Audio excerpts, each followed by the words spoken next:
Hello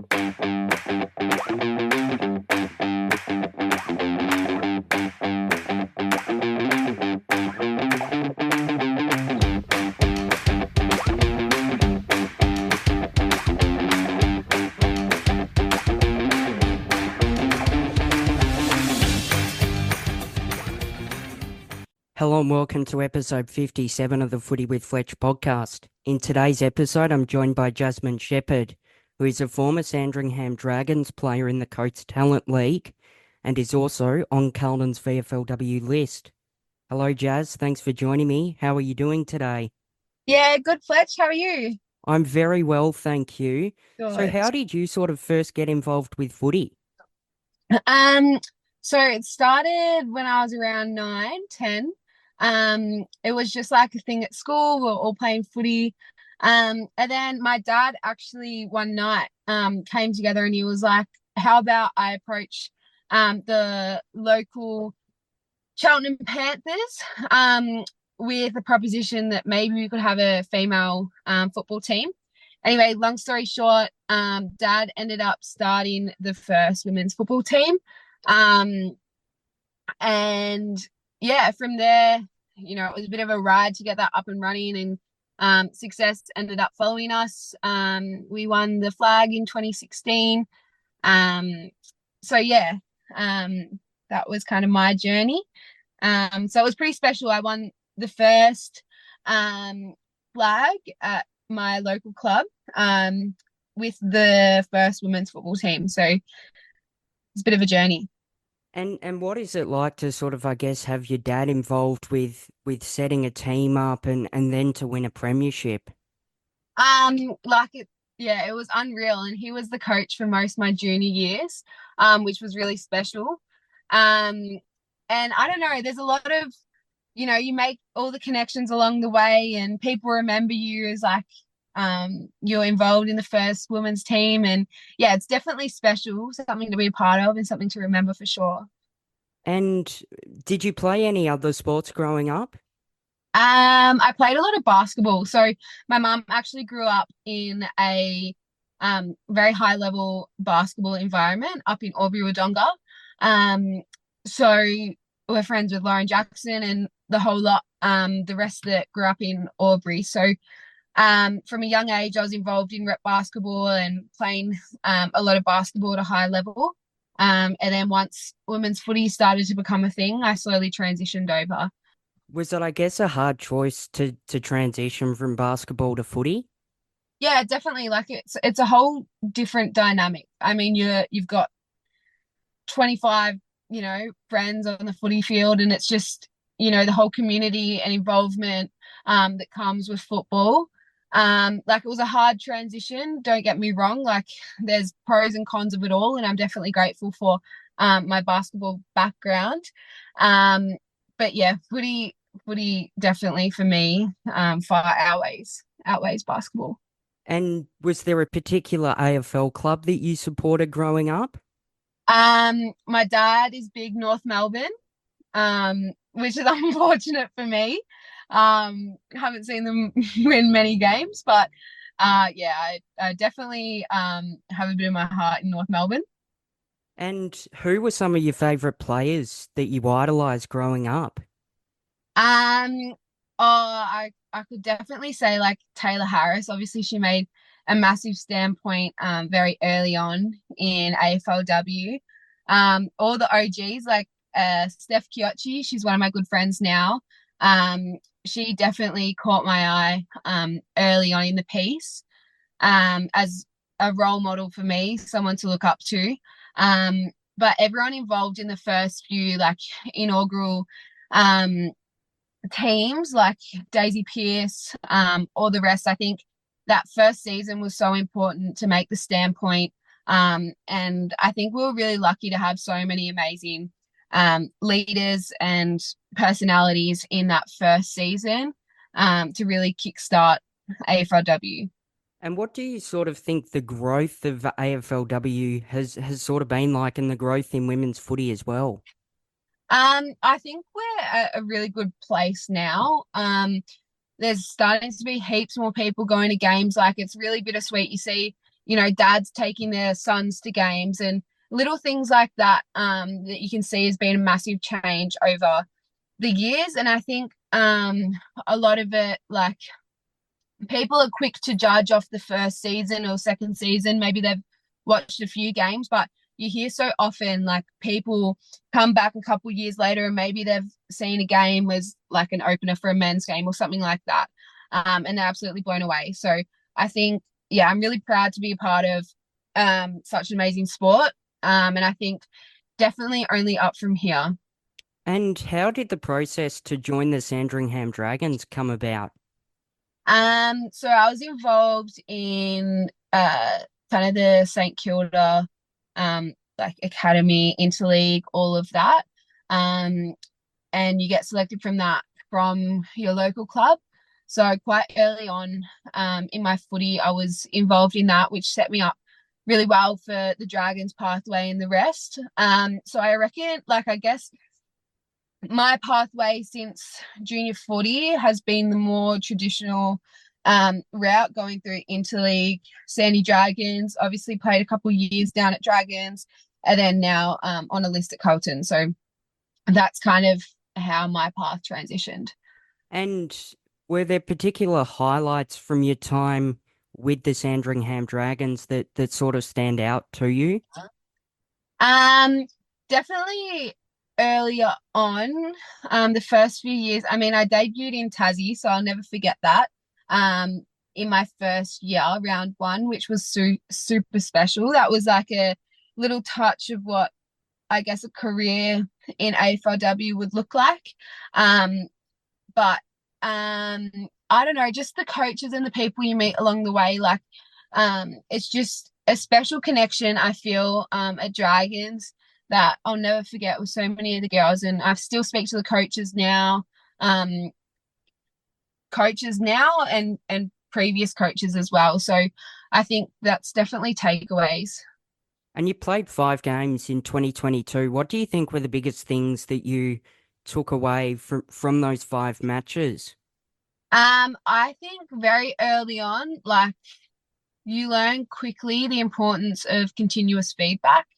And I think especially playing the 5 games, it was crucial to learn how to take on feedback, how to action it right from the early stages, just so you can set yourself up for a good next few years. And I think that's definitely portrayed through the older girls and the way they went about it. I was really lucky to be at the Dragons at a time where there were such good role models in the pathway. So yeah, definitely that willingness to learn, willingness to always continue improving was a takeaway for sure. And then in 2023, you played 10 matches, averaging 11 disposals, 2.5 tackles, and 1.7 marks per game. What did you sort of make of your season last year? I think for me, it was just, like I said before, a year of continuous improvement. Because I've gone through the traditional route of, as I said, interleague, Dragons, nationals, all that. Um, it was just a massive thing for me for each game to continue learning, to continue growing. And, it comes back to the saying, if you make a mistake, don't do it twice, kind of thing. So always bettering your performance and ability and continuing to learn. I think, yeah, I'm definitely proud of the year that I had, and I gave it my all. And do you have any top 5 opposition players that you found really hard to play on last year in the Coates Talent League? I think last year, like, it was such a pool of talent. We're really lucky with the amount of talent that was coming through in that year. But I think Piper Window from South Australia, she was a standout for me in our game against SA.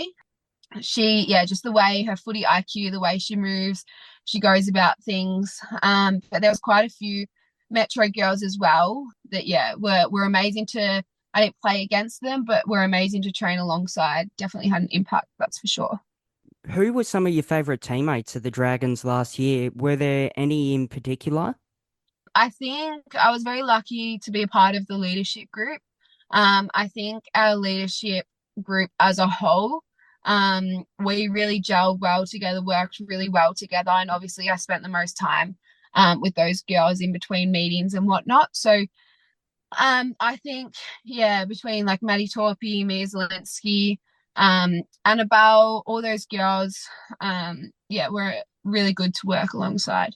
And what was it like for you to be a part of the leadership group? Like I said before, just a whole year of like continuous development. Like, you never really know how you'll go as a leader, until you're put in that position. Same with anything. So I think, just adapting to the circumstances as we go.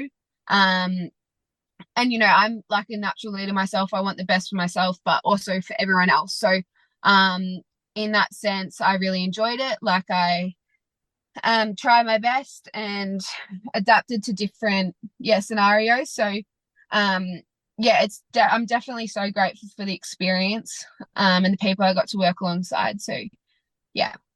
And you were rewarded with the Most Improved Player Award last year at Sandringham. What was that like for you? Um oh, it was bittersweet, to be honest. I mean, I wasn't expecting anything at that night. I just go out and play my footy, my game, and try my best each and every week. So honestly, yeah, I was very grateful to be rewarded for the effort. And I think I do it for myself, but to for it to be acknowledged from staff and players and whatever, that's really special as well. So um yeah, I'm definitely very grateful for that. And what was the culture at the Sandringham Dragons like last year? We were a very tight group, which was so nice. I think it really helped with the dynamic of the way we moved the ball, the way we gelled together as a group. Um, like the better how your teammates play, like the better you'll play yourself, if that makes sense. So I think it really helped us in the long run. But obviously, like it comes back to, we had a really good captain, Maddie Torpy. Martha was obviously a great standpoint in that, to bring the culture together, to do the most we can, to gel as a group, and it definitely showed in the end. And are there any particular players that were bottom ages last year at Sandringham that we should keep an eye on in the upcoming AFLW draft later this year? Oh, that's a good one. I think Scout Howden, Daisy Flockhart, they're two standouts. Obviously, they've both had ripper years. I know Days for sure. She's got really good work ethic, but also can't go past Soph McKay. She's an absolute personality. We love her. The whole Dragons community loves her, and she's had a really good impact on the group. So I think definitely those three, but also Judy Goldman. I really love the way she goes about her footy. I think she's got a lot of potential in her. She's got the drive too. So I think regardless of what happens at the draft, all those girls definitely have big careers in AFLW whenever they may get there. And you played 3 games for Vic Metro last year in the Under-18 National Championships. What was that experience like? It was, yeah, I'm grateful for that as well. That was such a good whirlwind of kind of different experiences, exposure. Obviously we did a bit of traveling as well, and it's nice having a different group of girls to play alongside. You learn so much along the way as well.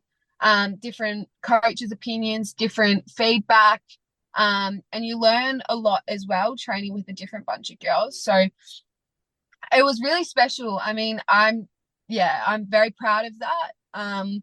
And I think us as Vic Metro, like we all gelled very well together. And it's a great bunch of girls. So You were invited to the 2023 AFLW Draft Combine. What was that experience like for you? it was a very big day. For AFLW, it's still only the one day, so you fit a lot in that day. Lots of different emotions between all the girls. You can feel the tension. So it is a big day, and a lot of preparation goes into the combine. But yeah, I think it's amazing to see different people's I guess strengths. You can look at athletes and think, wow, like you're doing such a great job. A lot of takeaways from the combine, but yeah, all in all, it was a great experience, great exposure. And yeah, keen, keen for more days like that. And is it intimidating, I guess, to sort of have recruiters and list managers there sort of watching you? It definitely is, but it's one of those things that you just have to put to the side. Same with game days and the rest of it. Like there's always going to be people watching, always going to be people that think this and think that. But at the end of the day, you've got a job and you've got a task at hand. And you kind of have to do your best to block that to the side and get the job done. So it's just a matter of, I guess, how well you can separate yourself from the external environment. But knowing that you've done your best in preparation definitely helps with that. And you unfortunately didn't get drafted to the AFLW last year. How hard was that to deal with? I mean, it's something you can't even really explain the emotions that come with that. Obviously, it was a huge year for me in terms of the opportunities I got. Um, a very emotional year, lots of highs, lots of lows.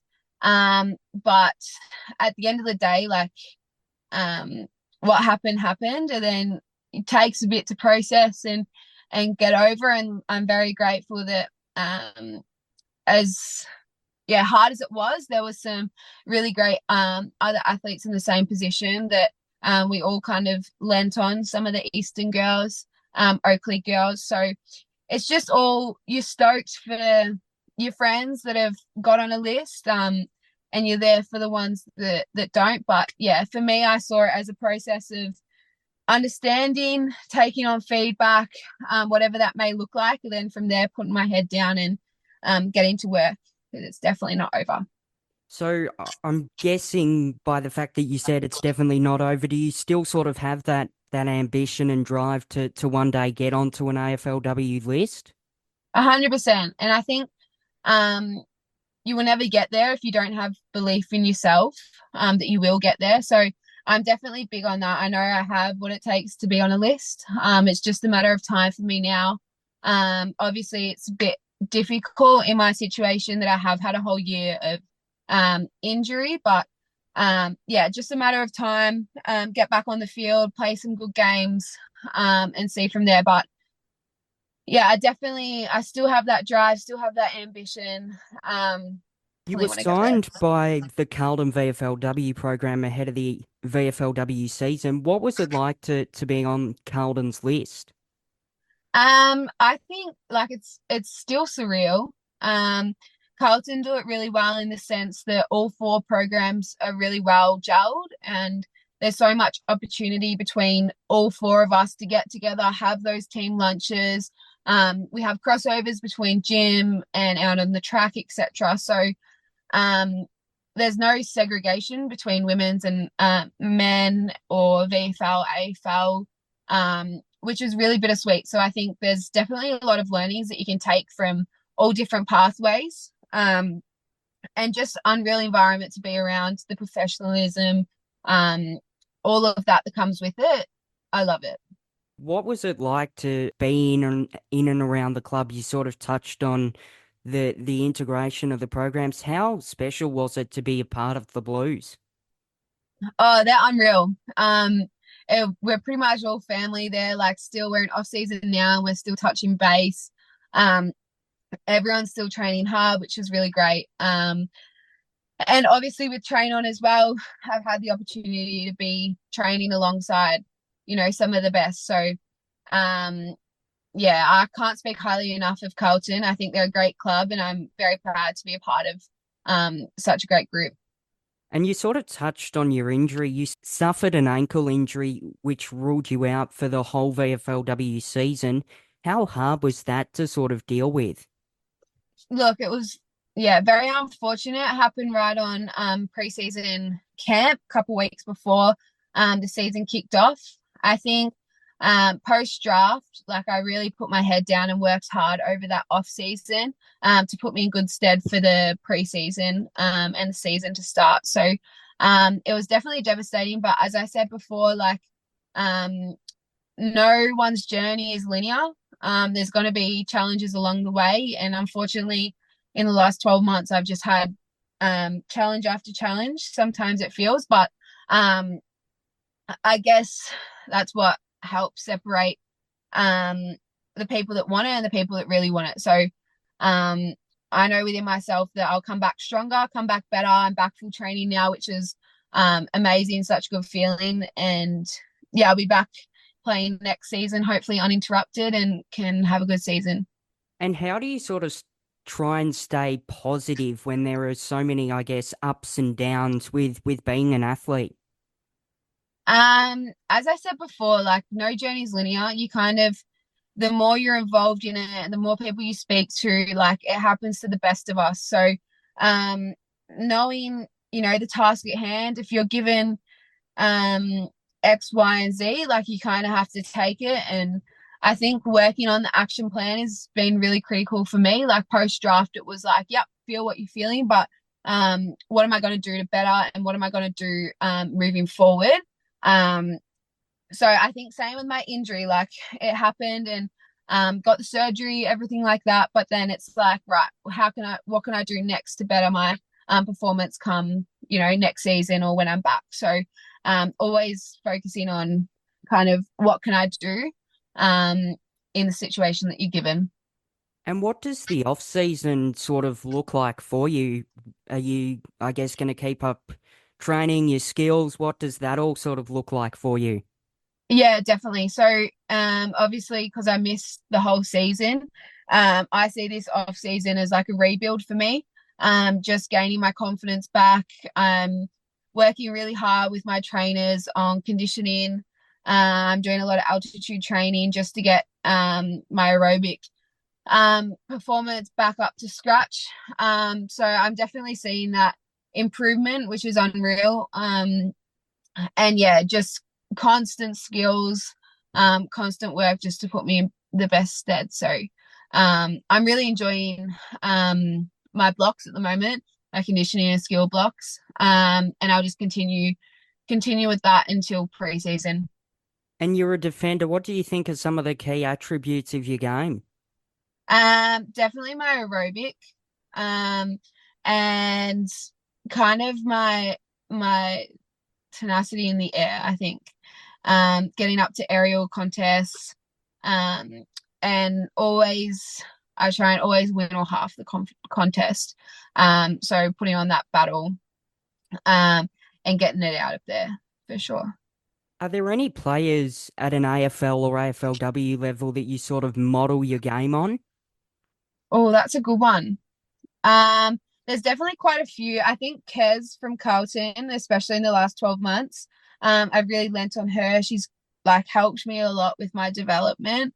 I love watching how she plays, even like Gab Pound, a lot of the Carlton girls, Harriet Cordner, they've all been, yeah, fantastic. And the Sydney backline, I think there's a lot of younger girls coming through that are really performing well. So I think as the game develops, like you kind of lean on different athletes for different areas. But I think as a whole, like watching from behind the goals and seeing how different girls kind of play their game, you can learn a lot from that as well. And I guess, do you try and get to watch a number of AFLW games during the season? Do you try and watch as much footy as you can? What does your off season look like from, I guess, a spectator point of view? Yeah, 100%. I think it's one of those things that's really important to do, especially when your whole kind of life is surrounded by footy. I think you can learn a lot by watching and watching different sides, watching different girls and the way they go about things. So I try as much as I can to get down to a variety of different games, variety of different clubs. And yeah, you learn a lot along the way. Into some quick fire questions. I've heard you're a bit of a barista. What's your go-to coffee to make? That's funny. Yeah, I am. I love it. I'm working 6 days a week at the moment, which is busy. But my go-to coffee would be a medium strong latte for sure. And for anyone that doesn't like coffee, what do you think is the ideal, I guess, coffee to start off drinking? Um, or a matcha is always good, for something different. Otherwise, like a chai latte is always nice for an alternative drink. And do you have a favorite holiday destination? I'm a big surfer, country girl at heart. So, just anywhere down Torquay Way, Jan Jack, nice little areas down there. Get the board out, go for a bit of a paddle. So, um, somewhere by the beach is always nice. How long have you been surfing for, and how did that sort of come about? Stemmed from dad. Dad was a surfer growing up as well, so we like to get out there together and go for a bit of a surf. And yeah, I've been surfing most of my life, which has been, yeah, unreal. I love it. I'm a water baby. And do you have a favorite non-professional sports team? Oh, to be honest, my life is just footy. But I love watching the surfing when I can to something different. Or getting down and watching a carnival, or an event. Bells is always fun to get down to. Um, so yeah, surfing if I get time to watch it is always good. And just finally, what are some of the best pieces of advice that you've gotten across your footy journey and in life? I think a really important one is never giving up. Um, I think if you got the attitude and drive to get somewhere, you'll get there if you put your mind to it. So, that's kind of, yeah, that's definitely a key takeaway that I've taken. I mean, it's a pretty basic one, but it's one that really sticks to me. And kind of just trusting the process. It's another one that's a bit cliche. Um, but I guess, through every ups and downs and hurdles, you learn so much along the journey. And at the end of the day, it makes you a better athlete, better person. So trying to find the positives in the small things is definitely important. But yeah, lots of good advice along the way, lots of great coaches, lots of great athletes I've worked alongside. So plenty of takeaways, but yeah, two main ones for me at the moment. Well, thank you so much for joining me today, and all the best of luck with your pre-season, the off-season, and your footy journey. Thank you. I appreciate it. And thanks for the chat.